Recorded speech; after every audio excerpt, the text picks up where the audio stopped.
شریعت نے میراث کے احکام قرآن کریم میں تفصیل کے ساتھ نازل فرمائے اور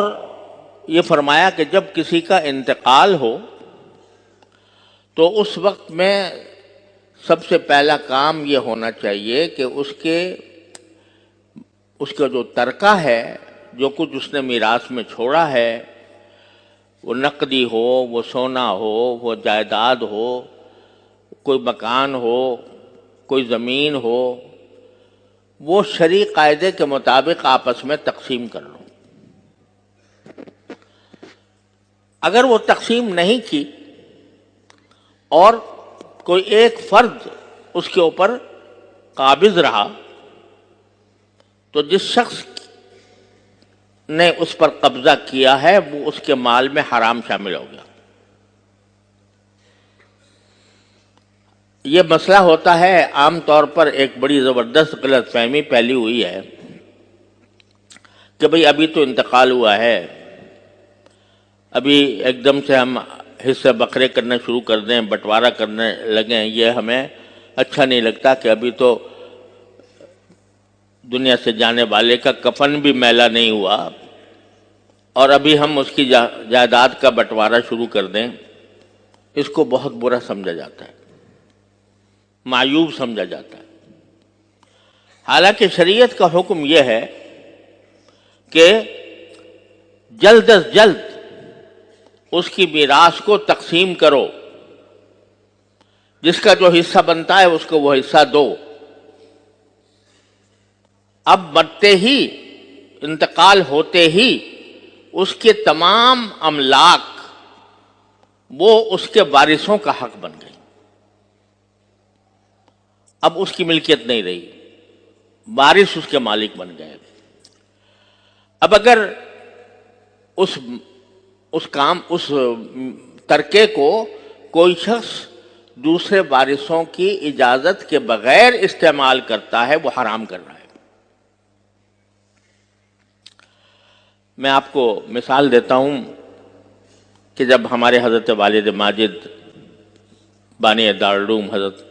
مولانا مفتی محمد شفیع صاحب رحمۃ اللہ علیہ کی وفات ہوئی تو میرے شیخ حضرت ڈاکٹر عبدالحی صاحب عارفی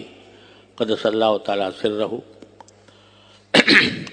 وہ تشریف لائے اسی دن جس دن وفات ہوئی، اور جس دن تجہیز و تکفین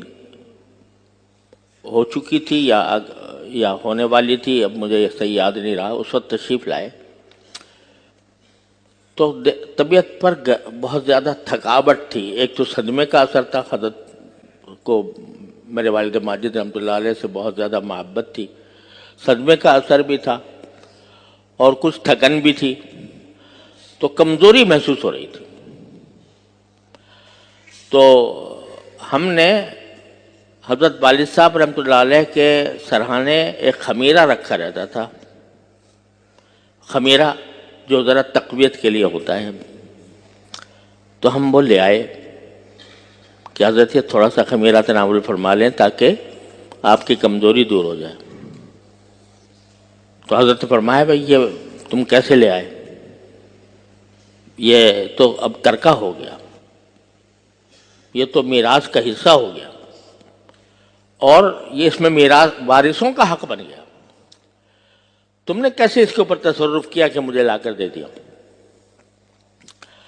ہم نے عرض کیا کہ الحمدللہ سارے ورثاء موجود ہیں، بالغ ہیں، عاقل ہیں اور سب اپنی مرضی سے، اپنی خوشی سے یہ آپ کی خدمت میں پیش کر رہے ہیں، اس لیے آپ اس میں تعامل نہ فرمائیں۔ لیکن انہوں نے توجہ یہ دلائی کہ انتقال ہونے کے بعد سب سے پہلی فکر یہ ہونی چاہیے کہ جو اس کا ترکہ ہے اس ترکے میں کوئی غیر وارث کا تصرف نہ ہو۔ تو یہ شریعت کا حکم ہے، اور ہوتا یہ ہے کہ شروع میں تو کہتے ہیں بھائی ابھی تو ہم آپس میں بھائی ہیں، بہن بھائی ہیں، کیا لینا دینا، کیا تقسیم، کیا بٹوارہ، ہم تو بھائیوں کی طرح رہتے ہیں. جب ذرا وقت گزر جاتا ہے تو پھر اسی سے لڑائیاں اور جھگڑے کھڑے ہوتے ہیں. تو شریعت کا حکم یہ ہے کہ جلد از جلد ترکے کو تقسیم کرو جس طرح ممکن ہو. اب اگر ایک آدمی بڑا بھائی ہے مثلا، وہ ایک کاروبار اس کے والد چھوڑ کر گیا ہے، تو انتقال کے بعد بڑا بھائی تصرف کرتا ہے اس میں، کاروبار کو وہ سنبھالتا ہے. تو کاروبار کو سنبھالنے کے اندر اس کو یہ رکھنا چاہیے کہ آج کے دن سے یہ جو میں کاروبار کر رہا ہوں اس میں سارے میرے بہن بھائی یا جو وارث ہیں وہ سب شریک ہیں. اس کے حساب سے اس کو یہ کرنا چاہیے کہ بھئی چونکہ ہم شریک ہیں، یا تو ہم فوراً اپنے حصے الگ کر لیں، یا اگر کاروبار آگے جاری رکھنا ہے تو تمام ورثاء سے اجازت لے کر